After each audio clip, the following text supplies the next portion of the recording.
Last উইকে আমাদের আসিফ ভাই একটা ক্লাস নিয়েছিলেন, ওটা ছিল আইএলটিএস লিসেনিং এর উপর। আজকে আমাদের যে ক্লাসটা সেটা হলো আইএলটিএস রাইটিং মডিউলের উপর। তো আজকের এই ক্লাসটা মূলত হবে আইএলটিএস রাইটিং মডিউল কি, এখানে কি কি টপিক আছে, কিভাবে কোশ্চেন হয়, কিভাবে অ্যান্সার করতে হয়, আমাদের কিভাবে আমরা একটা বেটার ব্যান্ড মডিউল পাইতে পারি, আহ, কত আমাদের টার্গেট হইতে পারে, কিভাবে আমরা টার্গেটটা ফিল আপ করতে পারি, সেসব বিষয় নিয়ে জাস্ট একটা প্রিলিমিনারি ধারণা। তো আমরা শুরু করি। ফার্স্ট, আমাদের যে রাইটিং মডিউল, এখানে আমাদের দুই ধরনের টাস্ক থাকে। একটা হলো টাস্ক ওয়ান, আর একটা হলো টাস্ক টু। রাইটিং এ সাধারণত আমাদের আহ, লেখার যে যোগ্যতা, আমরা লিখতে পারি কিনা, কোনো জিনিস লিখে আমরা মনের ভাবটা সঠিকভাবে প্রকাশ করতে পারি কিনা, সেটার অ্যাবিলিটি যাচাই করার জন্যই আমাদের এই রাইটিং মডিউলটা। তো রাইটিং টাস্ক ওয়ান এবং রাইটিং টাস্ক টু, দুইটা টাস্কে আমাদের টোটাল সময় থাকে 1 ঘন্টা। 1 ঘন্টা সময়ের মধ্যে আমাদের টাস্ক ওয়ানের জন্য প্রায় 20 মিনিট সময় বাঁধা ধরা থাকে, এবং টাস্ক টু এর জন্য 40 মিনিট সময় নির্ধারণ করা থাকে। এইটা ক্যামব্রিজ বা আইএলটিএস যারা পরীক্ষা নিয়ে থাকে তাদের দ্বারা নির্ধারিত সময়। আমরা চাইলে, যদি আমরা কেউ মনে করি যে আমরা রাইটিং টাস্ক টু 20 মিনিটে শেষ করে ফেলবো, টাস্ক ওয়ান 40 মিনিট সময় নিয়ে করবো, আমরা চাইলে তাও করতে পারি। 1 ঘন্টা আমাদের হাতে ফুল সময়, আমরা যেভাবে ইচ্ছা লিখতে পারি। রাইটিং টাস্ক ওয়ানতে হলো গিয়ে আমাদের কোন একটা ভিজুয়াল ডাটা থাকবে, সেই ডাটাটা আমরা কিভাবে এক্সপ্লেন করব, কিভাবে এক্সপ্লেন করা যায়, এই এক্সপ্লেন করার যে অ্যাবিলিটি সেটা যাচাই করে। আর রাইটিং টাস্ক টু হলো গিয়ে আমাদের অপিনিয়ন বেসড একটা টেস্ট। অপিনিয়ন বেসড কেমন? কোন একটা টপিক বা কোন একটা কোশ্চেন আমাদের কাছে স্টেটমেন্ট আমাদের বলে দিল যে বাংলাদেশে বর্তমানে প্রচুর পরিমাণে ধান উৎপাদন হইতেছে, এটা দেশের জন্য খুবই ভালো। তো আমাদের হয়তো বা কোশ্চেন এরকম বলবে, আপনি এই স্টেটমেন্টের সাথে কতটুকু পরিমাণে আহ ই করেন, কতটুকু পরিমাণে আপনি আহ, এটাকে সাপোর্ট করেন, কতটুকু পরিমাণে সাপোর্ট করেন না। এটা সম্পূর্ণ লজিক বা আইডিয়া আমাদের উপর ডিপেন্ড করবে। সেই আইডিয়া বা লজিকের উপর ডিপেন্ড করে আমরা আমাদের ওপিনিয়ন গুলো দিতে পারবো। তো রাইটিং টাস্ক টুটা হলো গিয়ে একদম ফ্রি হ্যান্ড রাইটিং, সত্যি বলতে যেটা। আর রাইটিং টাস্ক ওয়ান হলো গিয়ে আমাদের ডাটা থাকবে, সেই ডাটার উপর ডিপেন্ড করে আমরা একটা লেখা আমরা উপস্থাপন করব, রিপোর্টের মতন একটা। আচ্ছা, তো এরপরে আমরা চলে আসি ব্যান্ড স্কোর কিভাবে মার্কিং হয়। ব্যান্ড স্কোরটা মার্কিং হয় 1:2 অনুপাতে। যেমন রাইটিং টাস্ক ওয়ানের জন্য থাকবে 1 মার্ক, আর রাইটিং টাস্ক টু এর জন্য থাকবে তার দ্বিগুণ মার্ক। কেউ যদি রাইটিং টাস্ক টুতে 9 পায়, তাহলে তার ব্যান্ড স্কোরটাকে আমরা 2 দিয়ে গুণ করব, তাহলে হয় 18। আর রাইটিং টাস্ক ওয়ানে যদি কেউ পায় 9, তাহলে 18 আর 9, 18 আর 9 যোগ করলে হয় 27। এটাকে জাস্ট আমরা 3 দিয়ে ভাগ করলে পরে যে রেজাল্টটা আসে সেটাই আমাদের টোটাল রাইটিং মডিউলে যে আমাদের মার্কিং বা ব্যান্ড স্কোর সেটা আসে। এখন এটা আসলে ডিপেন্ড করে, কেউ টাস্ক টু তে ভালো লিখতে পারে, কেউ টাস্ক ওয়ানে ভালো লিখতে পারে, আবার অনেকে দুইটাই ভালো লিখতে পারে। তবে আমরা ফোকাস দিব রাইটিং টাস্ক টু এর উপর একটু বেশি, কারণ এটাতে দ্বিগুণ পরিমাণে মার্ক থাকে। রাইটিং টাস্ক ওয়ান আর টু এর মধ্যে আরেকটা ছোট পার্থক্য হলো গিয়ে, রাইটিং টাস্ক ওয়ান এর জন্য আমাদের একটা মিনিমাম ওয়ার্ড কাউন্ট আছে, সেটা হলো 150 ওয়ার্ড। আমাদের মিনিমাম 150 ওয়ার্ড লিখতে হবে, তা না হলে আমাদের যে ব্যান্ড স্কোর মার্কিংটা আছে, মার্কিং আমরা পিছিয়ে যাব। আর রাইটিং টাস্ক টু এর জন্য এটা নির্ধারণ করা আছে 250 ওয়ার্ড। এগুলো কিন্তু মিনিমাম ওয়ার্ড। আমাদের টাস্ক ওয়ানে 150 ওয়ার্ড এবং টাস্ক টু তে 250 ওয়ার্ড লিখতেই হবে। তারপরে আমরা আমাদের দরকার অনুযায়ী আমরা আরো বেশি লিখতে পারি। আচ্ছা, এখন আমি চলে যাই রাইটিং টাস্ক ওয়ানের যে কোশ্চেন গুলো আছে, কি টাইপের কোশ্চেন আসে, কি টাইপের কোশ্চেন ক্যামব্রিজ সাধারণত করে থাকে, সেগুলো নিয়ে একটু কথা বলবো। আচ্ছা, রাইটিং টাস্ক ওয়ানের ফার্স্ট যে কোশ্চেন টাইপ আমি এখানে দিচ্ছি সেটা হলো গিয়ে বার চার্ট। এখানে যে কোশ্চেনের ধরনটা আছে, যেভাবে কোশ্চেনটা আছে, ক্যামব্রিজে ঠিক এইভাবেই কোশ্চেনটা সাধারণত আসে। এইভাবে একটা কোশ্চেন দেওয়া থাকবে: the chart below gives information about global sales etcetera, summarise the information and make comparison where relevant. আমাকে যে ডাটাগুলা দেওয়া থাকবে এগুলা সামারাইজ করতে হবে, লেখা কমায় আনতে হবে, এবং যেখানে সম্ভব, যেখানে পসিবল, আমাদের সেখানে সেখানে তুলনা করে দেখাইতে হবে যে একটা সেগমেন্টের সাথে আরেকটা সেগমেন্টের কি তুলনা করা যায়, কম বেশি নাকি দুইটাই সমান, নাকি আহ দুইটার কোনো পার্থক্য নাই। তো বার চার্টের কোশ্চেনটা ন্যাচারালি এরকম থাকে। এইখানে কোশ্চেনটা আসতে পারে অনেক ভাবে। যেমন এই কোশ্চেনটা আছে 2000 সাল, 2001 সাল, 2, 3। এইভাবে গেমস, ডিভিডি, সিডিস এর যে সেলস, এটার উপর একটা ডাটা দেওয়া আছে, কোনটার সেল কোন বছরে বেশি। তো এই ডাটাগুলা আমার মেন কম্পারিজন গুলা এবং মেন সামারি গুলা লিখতে হবে। যেমন এই যে এইখানে আমার সিডির সেলটা বেশি, এইখানে আবার গিয়ে সিডির সেল আর ডিভিডির সেল প্রায় কাছাকাছি। এই যে পার্থক্যগুলো আমার, এই পার্থক্যগুলো আইডেন্টিফাই করা এবং সঠিক ওয়ার্ড, লিঙ্কিং ওয়ার্ড বা সঠিক ভোকাবুলারি ইউজ করে সেগুলা এক্সপ্লেন করার যে অ্যাবিলিটি, সেটা যদি আমি করতে পারি, তাহলে আমি একটা বেটার ব্যান্ড স্কোর পাইতে পারবো। টাস্ক ওয়ানে আমার এই যোগ্যতাটাই যাচাই করে যে আমি কতটুকু পরিমাণে এই পার্থক্যগুলোকে যাচাই করতে পারি আর সেটাকে সঠিকভাবে উপস্থাপন করতে পারি। আচ্ছা, তারপর যে আমি নেক্সট কোশ্চেন টাইপে,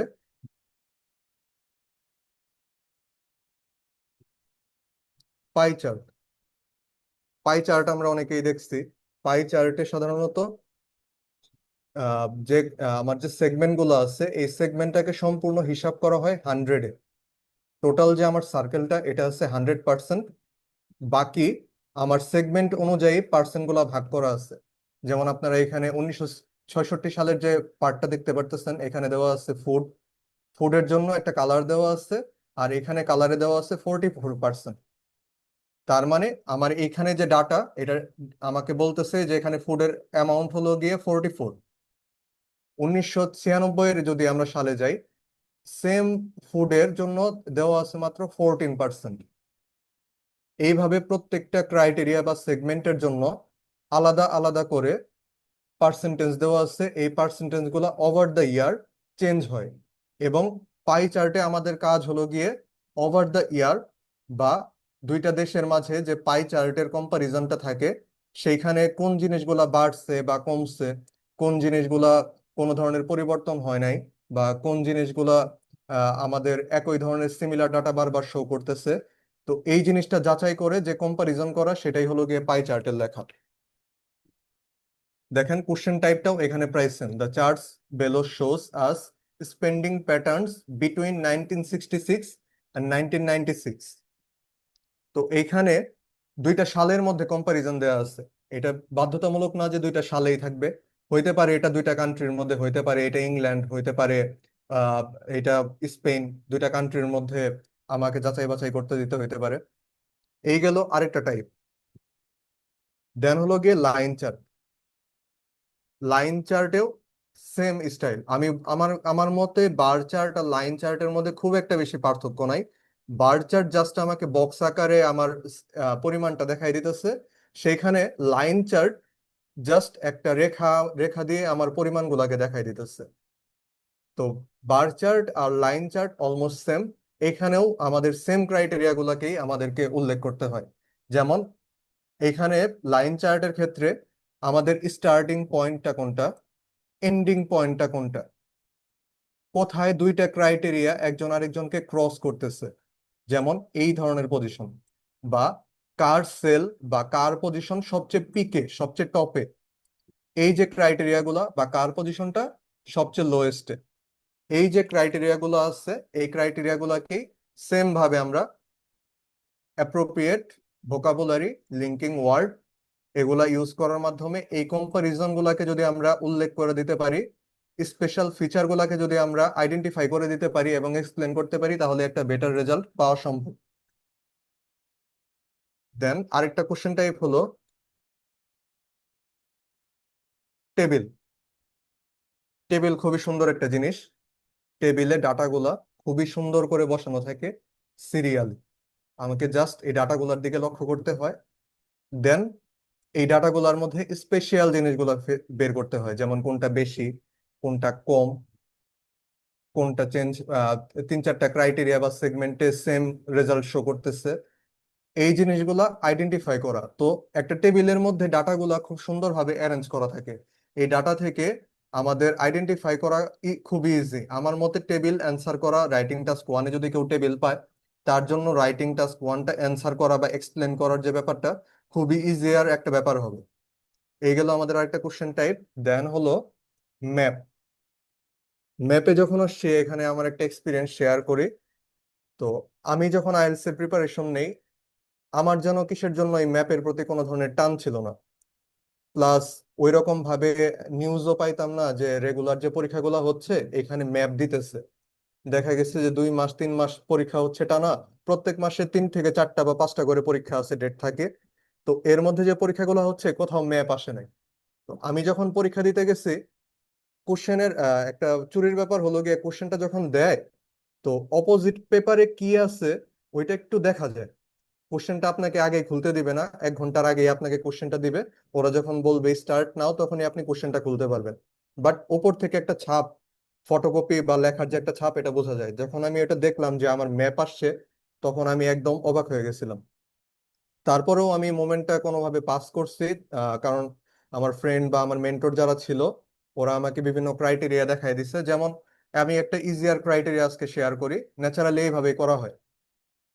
যেমন আমাদের যখন একটা ম্যাপ আসে, ম্যাপের কাজ হলো গিয়ে ওভার দ্য পিরিয়ড কি চেঞ্জ গুলো হয়েছে। যেমন এখানে একটা সিটির কথা বলছে, ল্যাংলে।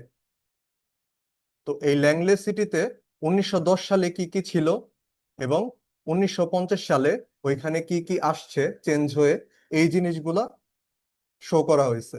তো আমার ম্যাপের ক্ষেত্রে অ্যান্সার যেটা লিখতে হয়, কোন জিনিস কোন জিনিস দ্বারা রিপ্লেস হয়েছে, কোন জিনিস কোনো ধরনের চেঞ্জ হয় নাই, এই জিনিসটাই হলো আইডেন্টিফাই করতে হয়। এখন যখন আমি এই জিনিসটা লিখতে যাব, সবচেয়ে ইজিয়ার একটা ওয়ে, সবাই যেটা ফলো করে, আমি ওই ক্রাইটেরিয়াটা বলতেছি, সেটা হলো ম্যাপকে ম্যাপকে এরকম,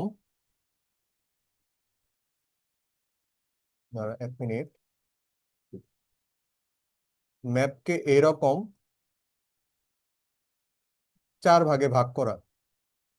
এই যে 4টা ভাগে ভাগ করা, ভাগ করলে আমি ইজিলি এটা এক্সপ্লেন করতে পারবো কিভাবে। এই কোশ্চেনের সাথে আমার অবশ্যই ডিরেকশন দেওয়া থাকবে। ডিরেকশনটা কিরকম? North, south, east, West. আমরা জানি উপরের দিকে যদি আমরা নর্থ ধরি, তাহলে এটা হইতেছে আমার ইস্ট, দেন এটা হইতেছে আমার সাউথ, ইস্টের বিপরীতে ওয়েস্ট।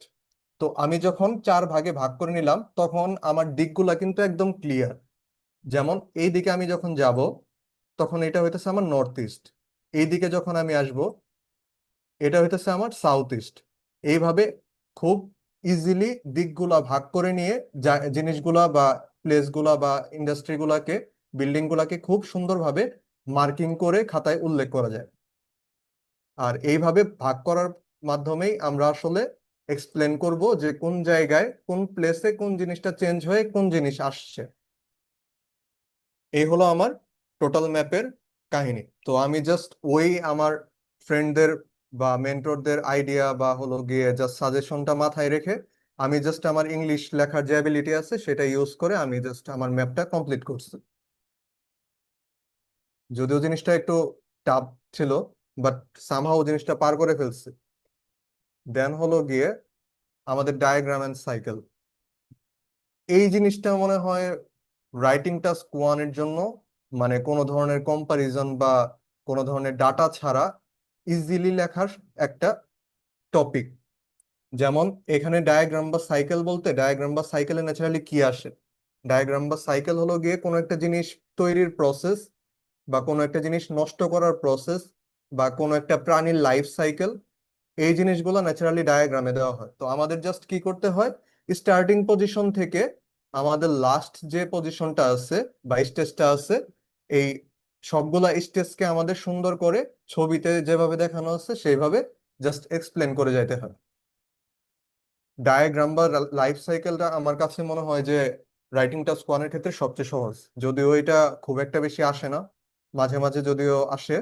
তারপরেও আমার কাছে এটা খুবই সহজ। আমি মনে করি কেউ যদি এটা পাওয়া যায় পরীক্ষার হলে, সে খুবই লাকি। তো এখানে দেখেন, এখানে একটা যেটা কোশ্চেন যেটা আছে অ্যালুমিনিয়াম রিসাইকেল নিয়ে। এখানে কি বলছে? Used can. তো এখানে ডাস্টবিনে সবাই ক্যান ফেলতেছে, সেই ক্যান গুলা কালেক্ট করা হইতেছে বিভিন্ন প্রসেসের মধ্যে দিয়ে গিয়ে, দেন ওইগুলো আবার রিসাইকেল করে কি ইউজ করতেছে? ক্যান গুলা রিইউজ করতেছে। তো এই হলো একটা, দুইটা, তিনটা, চারটা, পাঁচটা, ছয়টা, সাতটা স্টেজের মাধ্যমে আমরা একটা ইউজড ক্যান থেকে শুরু করে একটা নতুন ক্যান পাইতেছি। এই যে আমার নতুন ক্যান পাওয়া পর্যন্ত 7টা স্টেজ, এই 7টা স্টেজ যদি আমি খাতায় সুন্দর করে প্রপারলি এক্সপ্লেন করতে পারি, তাহলে কিন্তু আমার ডায়াগ্রামের যে ক্রাইটেরিয়া সেটা কিন্তু কমপ্লিট। আমার কিন্তু ডায়াগ্রাম লেখা কমপ্লিট হয়ে যাবে। এখানে ওইরকম ভাবে কোনো স্পেশাল ফিচার নাই যেটা আপনার আইডেন্টিফাই করতে হবে, কোনো সামারাইজ করার মতো এরকম কিছু নাই যে একদম আপনার শর্টকাটে লিখতে হবে। জাস্ট এই ছবিগুলোর উপর বেস করে, এই ডাটাগুলোর উপর বেস করে আপনার জাস্ট লাইন ক্রিয়েট করে রাইটিং টাস্ক ওয়ানের ডায়াগ্রাম যে টপিকটা আছে সেটা কমপ্লিট করা পসিবল। আচ্ছা, দেন লাস্ট হলো গিয়ে মিক্সড গ্রাফ। এই জিনিসটা মোটামুটি রেগুলারই আসে ইদানিং, মোটামুটি প্রত্যেক মাসের একটা পরীক্ষায় এটা থাকে। মিক্সড গ্রাফ বলতে এখানে দুই ধরনের বা আহ, বিভিন্ন ধরনের গ্রাফ থাকে, ন্যাচারালি দুইটা দিয়েই আসে। তো এই গ্রাফটা হবে দুই ধরনের। এটা যে কোনোটা হইতে পারে, এখানে আমি দেখাইছি লাইন গ্রাফ আর বার গ্রাফ দিয়ে। এখানে হইতে পারে জিনিসটা পাই চার্টের সাথে একটা বার গ্রাফ আসছে, হইতে পারে লাইন গ্রাফের সাথে একটা পাই চার্ট আসছে। তো এইভাবে বিভিন্নভাবে আসতে পারে। আমাদের যে শুরুতে যে আমরা 4টা গ্রাফ দেখলাম, 3টা গ্রাফ দেখলাম, তো এগুলাই মিক্স আপ ভাবে আসতে পারে। এর জন্য এটাকে বলা হয় মিক্সড গ্রাফ। তো এই জিনিসটা একটু তুলনামূলক টাফ, কারণ মোটামুটি দুইটা গ্রাফকে আমার ইন্টারপ্রেট করতে হয়, আমাকে ফিচার গুলো সেগুলো আইডেন্টিফাই করতে হয়, প্লাস খাতায় উল্লেখ করতে হয়। আর যেহেতু আমার রাইটিং টাস্ক ওয়ানের জন্য টাইম খুবই শর্ট থাকে, মাত্র 20 মিনিট, তো ওই চিন্তা করলে এই জিনিসটা সলভ করা একটু সময় সাপেক্ষ। তো মোটামুটি 20 মিনিটের উপরই হাতে আসলে সময় রাখতে হয়। তারপরেও মিক্সড গ্রাফটা যদিও রেগুলার আসে, আমি মনে করি যে এই জিনিস যারা নাকি লাইন গ্রাফ বা বার গ্রাফ বা পাই পাই চার্ট ইন্ডিভিজুয়ালি যারা ক্লিয়ার করে ফেলবে, তাদের কাছে মিক্সড গ্রাফ আসলে ওইরকম ভাবে কোনো একটা টাফ বিষয় হবে না। তো এই ছিল আমার কোশ্চেন টাইপ রাইটিং টাস্ক ওয়ানের ক্ষেত্রে। দেন আমি যাব স্কোরিং এর যে ব্যাপারটা টাস্ক ওয়ানে সেটার ক্ষেত্রে। আচ্ছা, রাইটিং টাস্ক ওয়ানের স্কোরিংটা হয় 4টা ক্রাইটেরিয়ার উপর ডিপেন্ড করে: task achievement, coherence cohesion, lexical resource, আর গ্রামাটিক্যাল রেঞ্জ বা অ্যাকুরেসি। টাস্ক অ্যাচিভমেন্ট মানে আমার যে টাস্কের জন্য যে কাজগুলো দেওয়া আছে, টার্গেট গুলো, সেগুলো ফিল আপ করে। এগুলোর মধ্যে কি কি আছে? All parts of the task. কোশ্চেনের মধ্যে ন্যাচারালি আমরা যেটা দেখি, দেখেন, সামারাইজ, সামারাইজ, কম্পারিজন। আমাদেরকে সামারাইজও করতে হবে, আমাদেরকে কম্পারিজনও করতে হবে। এই দুইটা কিন্তু আমাদের টাস্ক। তো এই টাস্কটা আমাদের কমপ্লিট করতে হবে। তো এই সব ধরনের টাস্ক কমপ্লিট করাই হলো টাস্ক অ্যাচিভমেন্টের একটা কাজ। সেকেন্ড হলো গিয়ে মেইন ট্রেন্ড, ফিচার, কম্পারিজন, এগুলো উল্লেখ করা বললাম, এগুলো। দেন হলো গিয়ে একটা ওভারভিউ। ওভারভিউ বা ওভারঅল, এটা হলো গিয়ে জাস্ট মেইন সামারি। আমি আমার বডি প্যারাগ্রাফে বা টাস্ক ওয়ানের যে ফুল অ্যান্সার, সেখানে কি এক্সপ্লেন করব, ওই জিনিসটা 2 লাইন বা 3 লাইনের মধ্যে শর্টলি লেখাটাই হলো গিয়ে একটা ওভারভিউ। আর আরেকটা ক্রাইটেরিয়া হলো গিয়ে অ্যাটলিস্ট 150 ওয়ার্ড, যেটা আমি শুরুতেই বলে আসছি যে টাস্ক ওয়ানের ক্ষেত্রে আমার মিনিমাম 150 ওয়ার্ড লিখতে হবে, উপরে আমি আমার যতটুকু দরকার হয়।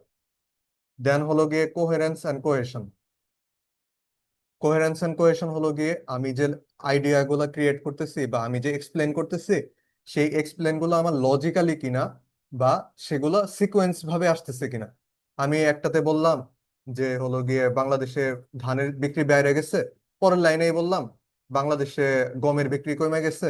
না, আমি আমি বলবো যে এগুলা অ্যাভয়েড করে আমি আগে লিখি বাংলাদেশে ধান, পাট, চা এগুলা প্রচুর পরিমাণে সেল হচ্ছে। তারপর আমি লিখতে পারি বাংলাদেশে আহ গম, তারপর হলো গিয়ে ময়দা, আটা, এগুলা খুব কম পরিমাণে সেল হচ্ছে। তো এইভাবে জিনিসটাকে একটা প্যারা আকারে বা সিকোয়েন্স আকারে যে সাজানো, সেটাই হলো কোহেরেন্স এন্ড কোহেশন। সাথে প্রপার লিঙ্কিং ওয়ার্ড এবং কানেক্টিং যে আইডিয়া গুলো আছে, এগুলো ইউজ করলে পরেই আমাদের কোহেরেন্স এন্ড কোহেশনের যে ক্রাইটেরিয়া সেটা ফিল আপ হয়। দেন হলো গিয়ে লেক্সিক্যাল রিসোর্স। এটাতে ওয়ার্ডটা শুনে ভয় পাওয়ার কিছু নাই। এই ওয়ার্ডটা হলো গিয়ে জাস্ট ভোকাবুলারি। আমার কিছু প্রপার ভোকাবুলারি আমি আছে যে এতদিন পর্যন্ত আমরা যে ভোকাবুলারি গুলা জানছি, সেগুলো তো আমরা জানি। এগুলাও যে কাইন্ড অফ অ্যাডভান্স লেভেল না, এটা আমরা বলতে পারবো না। আমরা অ্যাডভান্স লেভেলের ভোকাবুলারি ইউজ করতে পারি যদি আমরা না জানি প্রপার কিছু প্রিসাইজ কিছু ভোকাবুলারি আছে, যেগুলো আমাদের ইউজ করতে হবে রাইটিং টাস্ক ওয়ান কমপ্লিট করার জন্য। তো এগুলো আমরা ফার্দার ক্লাসে আমরা শিখবো। দেন হলো গিয়ে grammatical range accuracy. Grammatical range বলতে বা অ্যাকুরেসি বলতে এখানে বলার আসলে কিছুই নাই। আমার সেন্টেন্সের যে বিভিন্ন টাইপ আছে, যেমন কমপ্লেক্স সেন্টেন্স, সিম্পল সেন্টেন্স, এগুলা ঠিকভাবে লেখা, প্লাস টেন্সটা ফলো করা, টেন্স এবং সাবজেক্ট ভার্ব এগ্রিমেন্ট ফলো করা। টেন্স হয়তো আমি এরকম লিখলাম যে আমি ফার্স্ট একটা প্যারা লিখতেছি, সেখানে প্রেজেন্টে লিখলাম, ঘুরে ফিরে ওই প্যারারই থার্ড বা ফোর্থ লাইনে গিয়ে আমি একটা পাস্ট টেন্সের লাইন লিখে ফেললাম। তো সবসময় আসলে এই জিনিসগুলো ফলো করা দরকার। এই জিনিসগুলো আসলে হয় না। তো আমি বলতেছি কথার কথার মধ্যে যে একটা গল্প বলতেছি, গল্পে বললাম যে আমি ভাত খাইছি, দেন আমি হুট করে আবার বললাম যে আমি তো ভাতের মধ্যে ডাল নিছিলাম না। তো ব্যাপারটা হলো গিয়ে পাস্ট এবং প্রেজেন্ট জিনিসটা উল্টাপাল্টা হয়ে যায়। তো এই জিনিসগুলোকে অ্যাভয়েড করা। দেন হলো গিয়ে প্রপার পাংচুয়েশন আছে। আহ তারপর হলো গিয়ে কোশ্চেনের অ্যান্সারটা কিভাবে হয় এটা একটু দেখি, শর্টকাট আর কি। তো আমার রাইটিং টাস্ক ওয়ানের স্যাম্পল অ্যান্সারটা যেভাবে হয় সেটা হলো ইন্ট্রোডাকশন থাকবে একটা। ইন্ট্রোডাকশন কিছুই না, জাস্ট কোশ্চেন যেটা থাকে এই কোশ্চেনটাকে হলো গিয়ে প্যারাফ্রেজ করে লিখতে হয়, মানে ঘুরায় লিখতে হয় আর কি। দেন হলো গিয়ে ওভারভিউ, যেটা বললাম অলরেডি, যে আমাদের আইডেন্টিফাই করতে হয় মেইন ফিচার গুলো, আর ওগুলা সামারি করে 2 লাইন বা 3 লাইনের মধ্যে লিখতে হয়। দেন আমার থাকে 2টা বডি প্যারাগ্রাফ, যেখানে ওই আমি যেটা বললাম সিকোয়েন্স মেনটেন করে আমি আমার লেখাগুলা সাজাইতে পারি। বডি প্যারাগ্রাফ ওয়ানে সাপোজ আমি লিখলাম কোন জিনিসগুলা শুধু বাড়ছে এবং কোন জিনিসগুলা চেঞ্জ হয় নাই, দেন আমি বডি প্যারাগ্রাফ টুতে গেলাম, ওই যে সিকোয়েন্স মেনটেন করার জন্য কি করব, আমি তো সিমিলার গুলা আর যেগুলা চেঞ্জ হয়ে বাড়ছে ওইগুলা লিখে ফেলছি, দেন আমি বডি প্যারা টুতে কি লিখতে পারি, কোন জিনিসগুলা কমছে সেই জিনিসগুলা আমি উল্লেখ করতে পারি। রাইটিং টাস্ক ওয়ানের ক্ষেত্রে অবশ্যই যে 3টা জিনিস মাথায় রাখতে হবে: নো পার্সোনাল ওপিনিয়ন। ভাই এখানে আমার সেল দিছে, এই যে সাপোজ এখানে আমার গেমস, ডিভিডি, সিডি এগুলা সেল হয়েছে, আমি এখানে এসে বললাম যে আমার পার্সোনাল ওপিনিয়ন ঢুকাই দিলাম যে আমি গেমস খেলতে খুব পছন্দ করি, তো হলো গিয়ে গেমসের সেলটা বৃদ্ধি পাওয়া খুব দরকার ছিল। বা 2003 সালে জেনারেশন খুব পরিমাণে অ্যাক্টিভ হয়ে গেছে, ওরা গেম খেলার পরিমাণ বাড়ায় দিছে। তো এই পার্সোনাল ওপিনিয়ন গুলো আসলে ঢুকানো যাবে না। ঠিক আছে, আমি সর্বোচ্চ বলতে পারি হ্যাঁ 2003 সালে গিয়ে আমার গেমসের পরিমাণ, গেমসের সেলের পরিমাণ বাড়ছে, 52 সালে কমছে, এতটুকুই। আমাকে যা ডাটা দেখাইতেছে সেই ডাটাকে জাস্ট এক্সপ্লেন করতে পারি, আমি কোনো পার্সোনাল ওপিনিয়ন আমি দিতে পারবো না। নো এক্সাম্পল, ওই যে যেটা বললাম যে পার্সোনাল ওপিনিয়নের মতো এই জিনিসটা কাইন্ড অফ, যে আমার ফ্রেন্ড গেম খেলতে পছন্দ করতো, আমার 10টা ফ্রেন্ড নতুন ফোন কিনছে গেম খেলার জন্য। তো এই এই ধরনের এক্সাম্পল দিয়ে আমি যদি বলি ওই দেশে সেল বাইরে গেছে, এগুলো আসলে জিনিসটা অকওয়ার্ড, আসলে বলার আসলে যায় না। টাস্ক ওয়ানে এসব আসলে বলা যাবে না। দেন নো কনক্লিউশন। কনক্লিউশন মানে কি? কনক্লিউশন হলো গিয়ে সম্পূর্ণ একটা লেখা বা প্যারার উপর আমি আমার নিজের একটা মন্তব্য দিব। যেহেতু টাস্ক ওয়ানে আমি আমার পার্সোনাল অপিনিয়ন দিতেই পারতেছি না, তো কনক্লিউশন হওয়ার এখানে কোনো মানেই নেই। তো এখানে আমি লাস্টে যাই আমার কোনো মন্তব্য টানতে পারবো না।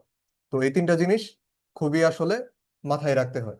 টাস্ক ওয়ান আর টাস্ক টুর মধ্যে এই 3টা জিনিসই আসলে পার্থক্যটা করে ন্যাচারালি।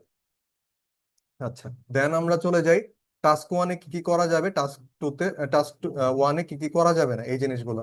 তো বেশিরভাগই আমাদের পরিচিত, যেমন হাইলাইট করে যেগুলো রাখছি, যেমন প্যারাফ্রেজ করতে হবে আমাদের ইন্ট্রোডাকশনটা, তারপর মিনিমাম 150 ওয়ার্ড লিখতে হবে, একটা ক্লিয়ার ওভারঅল বা ওভারভিউ থাকতে হবে, আমাদের যে ফিচার গুলো আছে সেগুলাকে কম্পেয়ার করতে হবে, সিমিলার গুলাকে আমরা গ্রুপ ভাবে একসাথে উপস্থাপন করব, দেন প্রপার লিঙ্কিং ওয়ার্ড ইউজ করব। কোন জিনিসগুলো অবশ্যই করা যাবে না, ফার্স্ট যেটা হাইলাইট করা আমি একবার বললাম, পার্সোনাল ওপিনিয়ন দেওয়া যাবে না। দেন কন্ট্রাকশন ইউজ করা যাবে না। এই জিনিসটা আমি আমার যখন ফার্স্ট মক টেস্টে দেই, তো ওইটা দেওয়ার পরে আমি হলো গিয়ে জানতে পারছি যে কন্ট্রাকশন আসলে ইউজ করা যায় না। কন্ট্রাকশন হলো গিয়ে আমরা যে নট যুক্ত অক্সিলারি ভার্বগুলো ইউজ করি, তো ওইটার আমরা ট্যাগ কোশ্চেনে যেরকম করতাম আর কি, যে শর্ট ফর্মটা ইউজ করতাম, তো এই শর্ট ফর্ম গুলো আসলে ফর্মাল না, এগুলো আসলে ইনফর্মাল। তো এই কন্ট্রাকশন গুলো আসলে আমরা ইউজ করব না, এগুলো আসলে অ্যাভয়েড করব। এগুলো যদি আমরা ইউজ করি তাহলে আমাদের কিন্তু ব্যান্ড স্কোর কমবে। দেন হলো গিয়ে don't copy the task question. ওই যে টাস্ক ওয়ানে আমরা যে বললাম ইন্ট্রোডাকশন লিখতে হয়, ইন্ট্রোডাকশনটা প্যারাফ্রেজ করতে হয়, তো আমি ওইখানে আমার ওইটাকে ঘুরিয়ে লিখতে হবে। আমি যদি সরাসরি ওই কোশ্চেনটাই যদি লিখে দেই ইন্ট্রোডাকশনে, তাহলে কিন্তু আমার কপি পেস্ট হয়ে গেল, তাহলে কিন্তু আমার প্যারাফ্রেজ হলো না। আমার একটা ক্রাইটেরিয়া ফিল আপ হইলো না। তো এই জিনিসগুলো দেখতে হবে। আর আরেকটা জিনিস হলো গিয়ে প্রপার পাংচুয়েশন ইউজ করা, ওটা করতে হবে। দেন বুলেট পয়েন্ট বা নোট ফর্ম এগুলো ইউজ করা যাবে না। বুলেট পয়েন্ট কোনগুলা? ওই যে আমরা একটা স্টার মার্ক করে একটা লাইন লিখি, তারপর একটা লাইন গ্যাপ দিয়ে আবার স্টার মার্ক করে আবার একটা লাইন লিখি, তো এগুলা করা যাবে না। প্যারা আকারে লিখতে হবে, প্যারাগ্রাফ টাইপের। আর কোনো ধরনের নোটা বিন দেওয়া যাবে না, নোট আকারে দেওয়া যাবে না। এই হলো গিয়ে আমার সম্পূর্ণ রাইটিং টাস্ক 1। দেন আসলাম আমরা রাইটিং টাস্ক 2 এর কোশ্চেন টাইপে। তো রাইটিং টাস্ক 2 এর কোশ্চেনে কোশ্চেন টাইপ আছে 5টা। তো এর মধ্যে 5টা কোশ্চেন কি টাইপের ওগুলো আমি একটু বলি। তো আমি শুরুতেই বলছিলাম যে রাইটিং টাস্ক 2 হলো গিয়ে কি সম্পূর্ণ পার্সোনাল অপিনিয়নের উপর বেসড একটা টাস্ক। এখানে আমার দেখবে কোন একটা স্টেটমেন্ট দেওয়ার পরে আমি আহ সেটাকে সাপোর্ট করি নাকি সাপোর্ট করি না। আমি যেদিকেই থাকি না কেন, সেই দিকটাকে আমি প্রপারলি একটা লজিক দিয়ে আমি জিনিসটাকে ঠিকভাবে সাপোর্ট করতে পারতেছি কিনা, এক্সপ্লেন করতে পারতেছি কিনা, এই জিনিসটা চেক করার বা অ্যাবিলিটিটা চেক করার যে পরীক্ষাটা, টাস্কটা, সেটাই হলো টাস্ক 2। তো এখানে ন্যাচারালি প্রথম যে কোশ্চেন টাইপ সেটা হলো গিয়ে অপিনিয়ন ইসছে। তো এখানে আমার কোশ্চেন টাইপটাকে বলে এগ্রি ডিসএগ্রি। আমার একটি স্টেটমেন্ট দেওয়া আছে, some people think university education should be free for everyone. যে কিছু মানুষ মনে করে যে বিশ্ববিদ্যালয়ের যে পড়ালেখা সেটা একদম ফ্রি হওয়া উচিত। এটা কিন্তু একটা স্টেটমেন্ট তারা বলছে। এখন আমাকে তারা জিজ্ঞাসা করতেছে কোন লেভেল পর্যন্ত, কোন এক্সটেন্ট পর্যন্ত আমি জিনিসটাকে এগ্রি করি বা ডিসএগ্রি করি, আমি জিনিসটাকে কতটুকু সাপোর্ট করি, কতটুকু আমি সাপোর্ট করি না।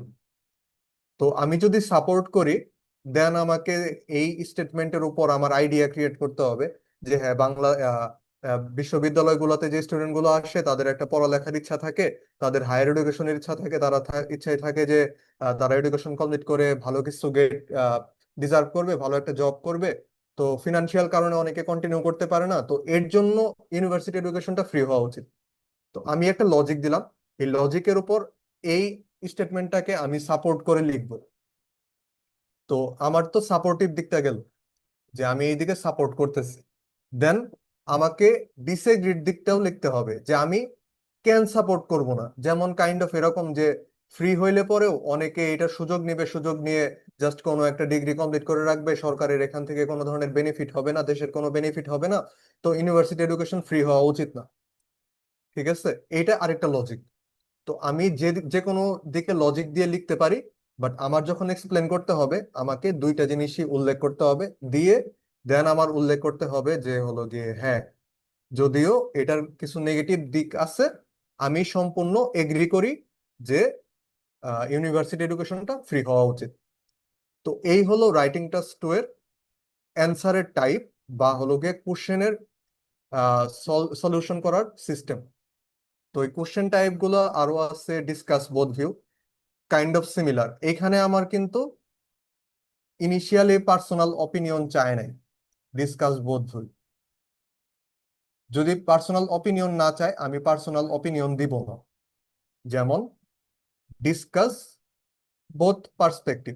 সাপোজ আমার কোশ্চেনে লাস্টে শুধু এইটুকু আছে, তো এটা যদি থাকে তো জাস্ট আমি ওই স্টেটমেন্টটার উপর জাস্ট হলো গিয়ে আমি একটা জাস্টিফাই করে দিব যে হ্যাঁ, আমরা যদি আগের উদাহরণটাই ধরি ইউনিভার্সিটি এডুকেশনেরটা, যে হ্যাঁ ইউনিভার্সিটি এডুকেশন কেন হওয়া উচিত ফ্রি, কেন ফ্রি হওয়া উচিত না, আমি দুইটাই সুন্দর করে উল্লেখ করে দিব।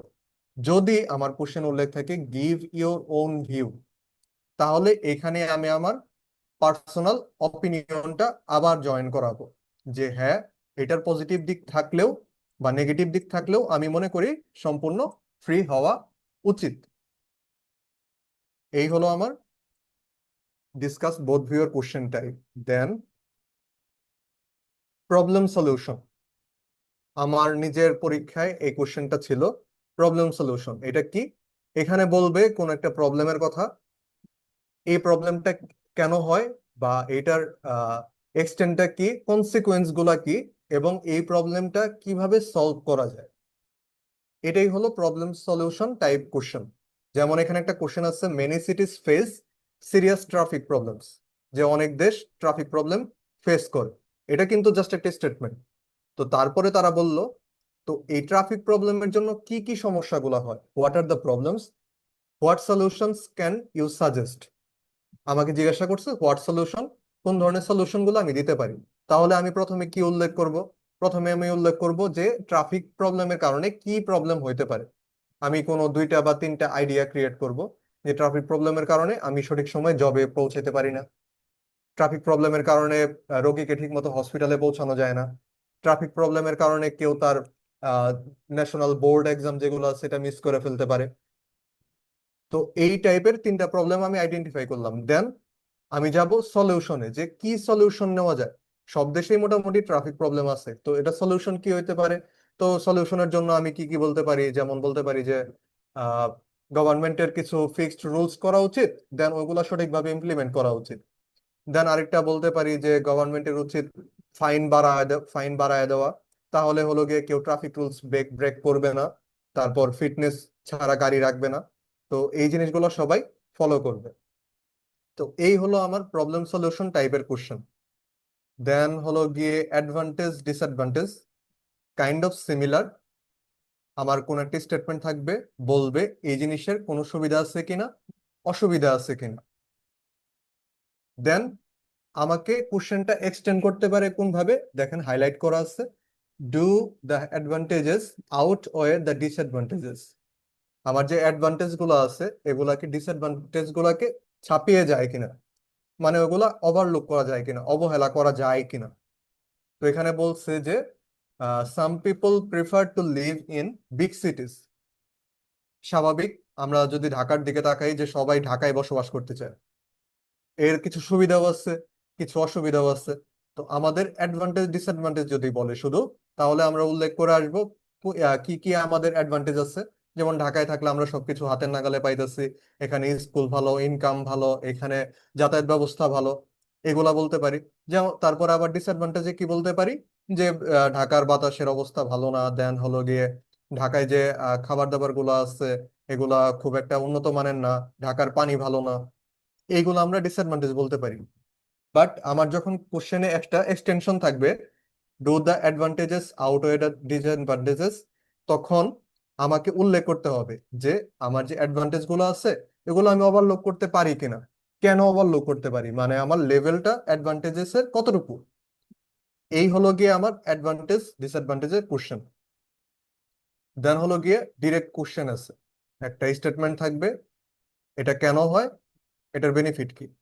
Today more people are travelling than ever before, আগের থেকে বর্তমানে মানুষ ঘোরাঘুরি বেশি করতেছে, এটা কিন্তু জাস্ট একটা স্টেটমেন্ট।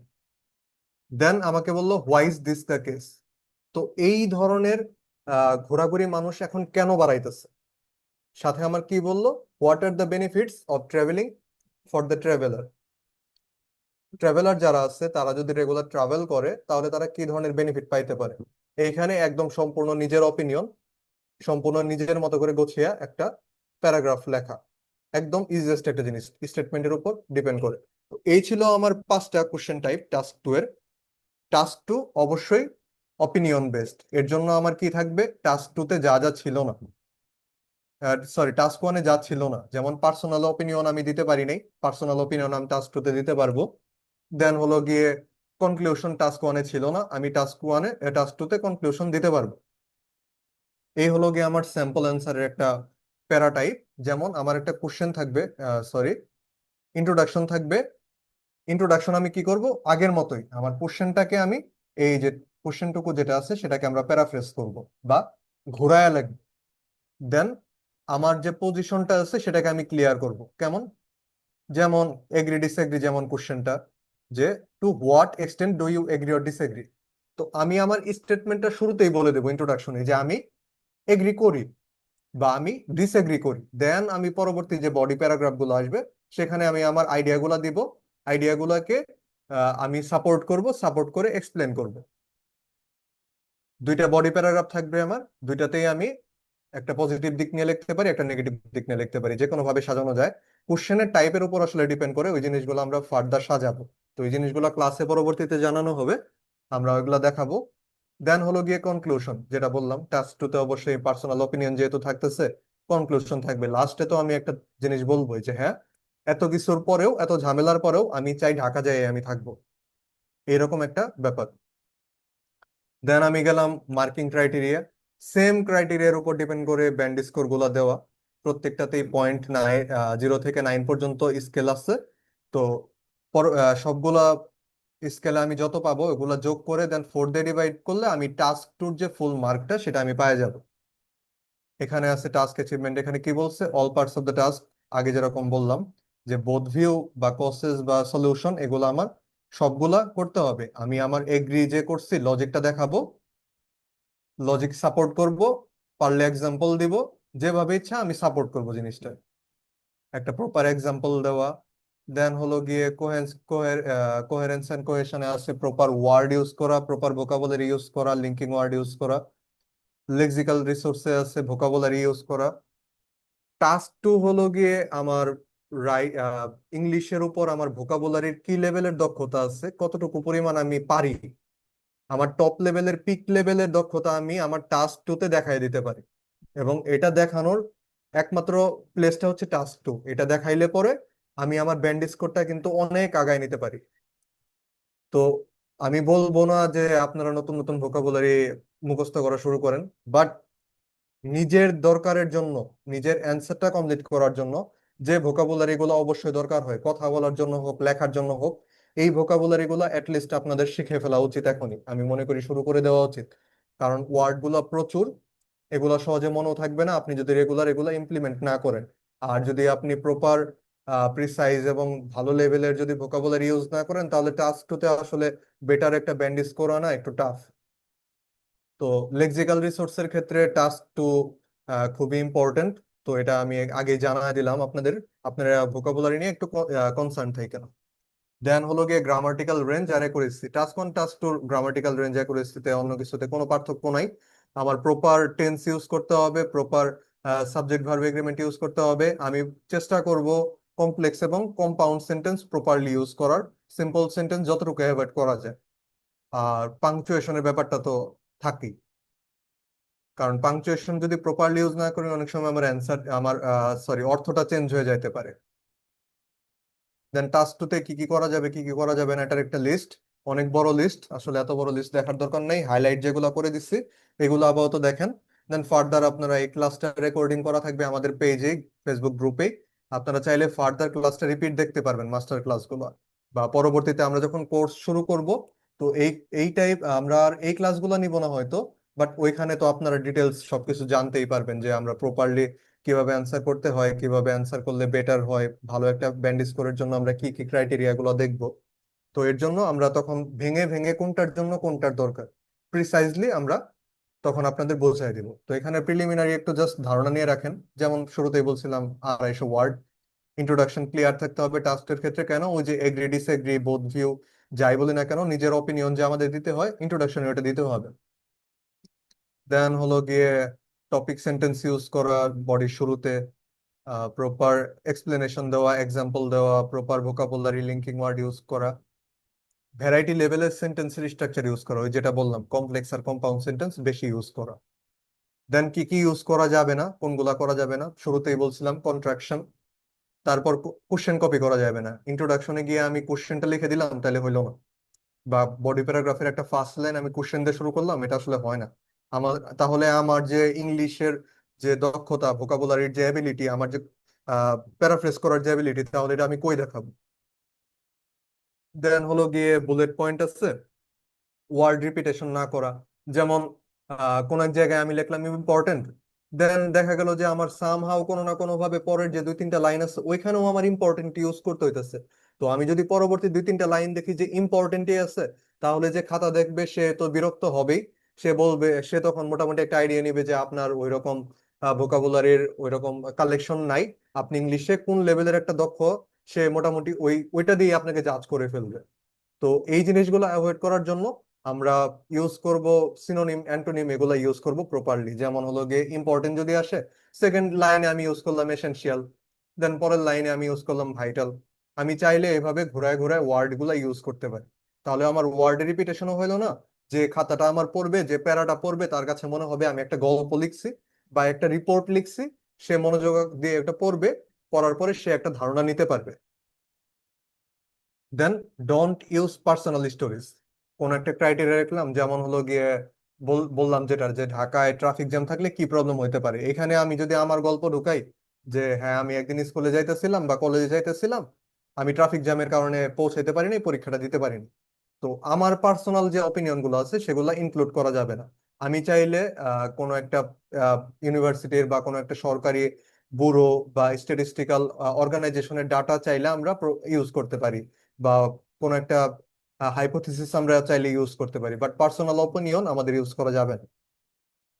দেন কনক্লুশনে গিয়ে একদম লাস্ট একটা আইডিয়া, এটা উপস্থাপন করা যাবে না। যেমন সবকিছুই লিখলাম, লাস্টে যে কনক্লুশনে গিয়ে আমি লিখলাম যে হলো গিয়ে আমার আহ ঢাকায় জ্যামের অন্যতম একটা কারণ হইতেছে রিক্সা।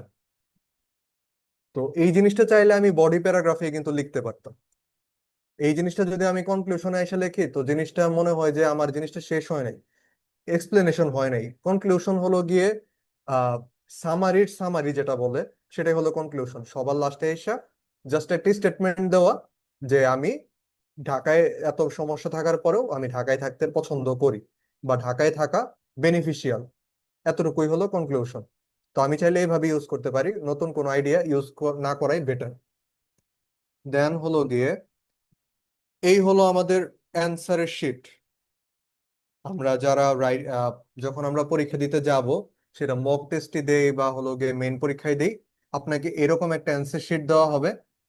অ্যান্সার শিটের মধ্যে এখানে আপনার নাম লিখতে হবে, সেন্টার নাম্বার আপনাকে ওরা জানায় দিবে, ওইখানে লেখা থাকে। আপনার পরীক্ষার একদিন বা 2 দিন আগে ক্যান্ডিডেট নাম্বার মেসেজে চলে আসে, টেস্ট ডেট, এগুলা উল্লেখ করতে হবে। দেন আপনি হলো গিয়ে একাডেমিক দিতেছেন না জেনারেল ট্রেনিং, এই যে এটা জাস্ট ফিল আপ করা। এই হলো রাইটিং টাস্ক 1 এর একটা স্যাম্পল কোশ্চেনের অ্যান্সার শিট।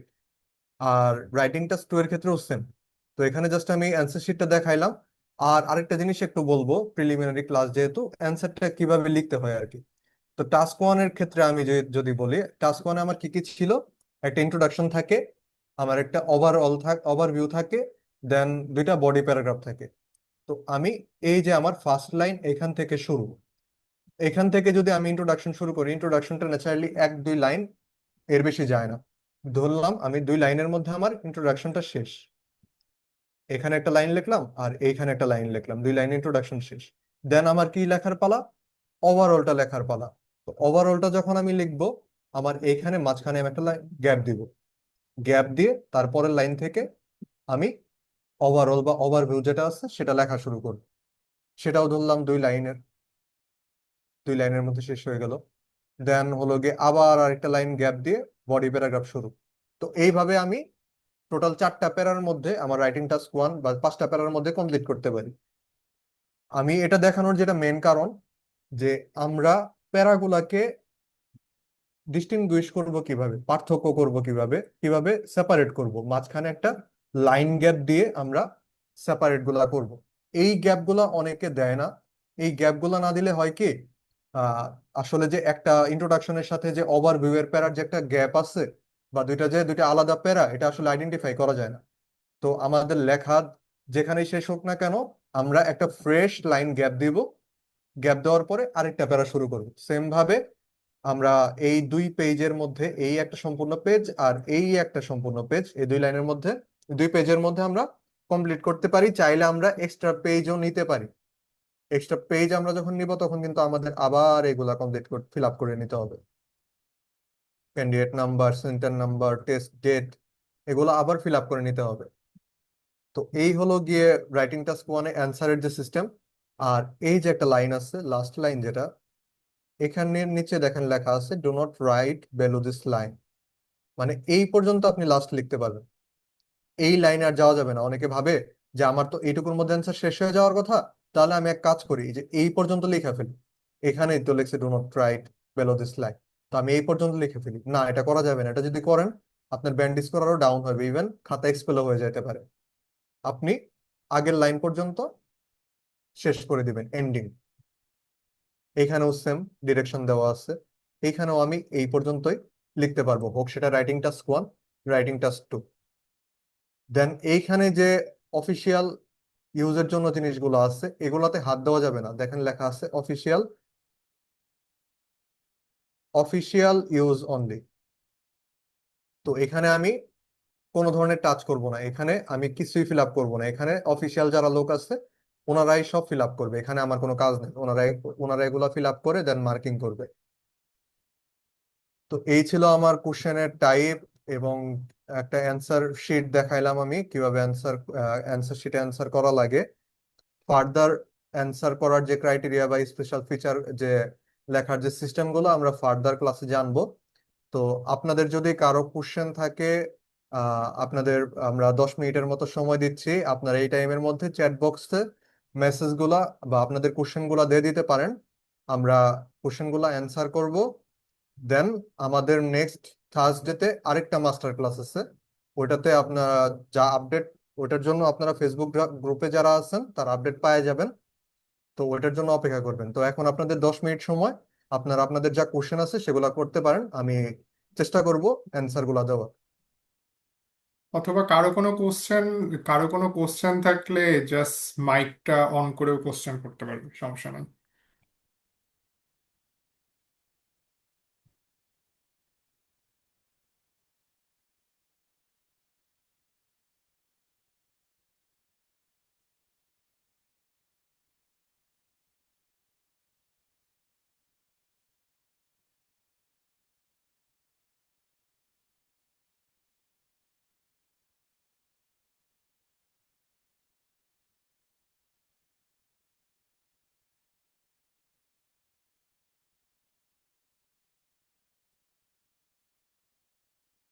আচ্ছা, কারো কোনো কোশ্চেন না থাকলে তাহলে আমরা ক্লাসটা শেষ করি।